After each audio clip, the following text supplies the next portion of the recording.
আসসালামু আলাইকুম pro cricket fans. দর্শক, গতকালকে আইপিএলে মুখোমুখি হয়েছিল দিল্লি ক্যাপিটালস এবং সানরাইজার্স হায়দ্রাবাদ।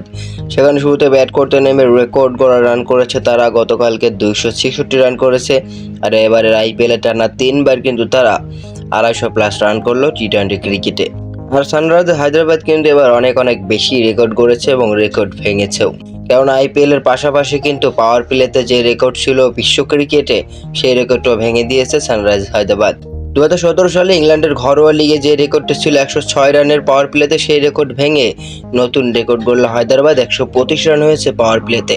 এছাড়াও ওই টি-20 ক্রিকেটের প্রথম কোনো দল হিসেবে প্রথম 5 ওভারে কিন্তু 100 রান টপকানো এই একটা দলই সানরাইজার্স হায়দ্রাবাদ।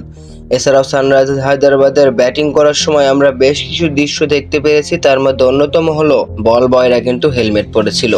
আপনারা জানেন, বল বয়রা ছোট ছোট বাচ্চারা ক্রিকেটের স্টেডিয়ামের ভিতরে থাকে, তারা কিন্তু আসলে বলগুলা দেয়, ফিল্ডারদের সাহায্য করে। কিন্তু তাদের কি কখনো কি দেখেছেন হেলমেট পরে থাকতে?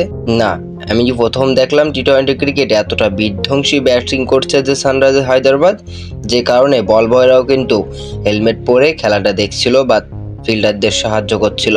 আর এত রানের জবাবে শুরু থেকেই সৌরভ গাঙ্গুলি এবং রিকি পন্টিং বুঝতে পেরেছিলেন যে দিল্লির দ্বারা এত রান করা সম্ভব না।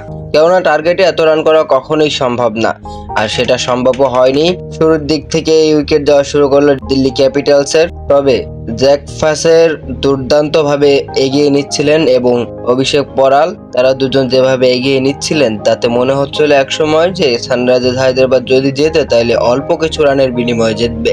কিন্তু না, শেষ পর্যন্ত কিন্তু অনেক বড়সড় একটা জয় পেল সানরাইজার্স হায়দ্রাবাদ। 67 রানের একটা জয় পেয়েছে, আর এই জয় পাওয়ার পর তারা কিন্তু পয়েন্ট টেবিলে দ্বিতীয় স্থানে উঠে গিয়েছে, আর যেটা কিন্তু চমৎকার একটা বিষয়।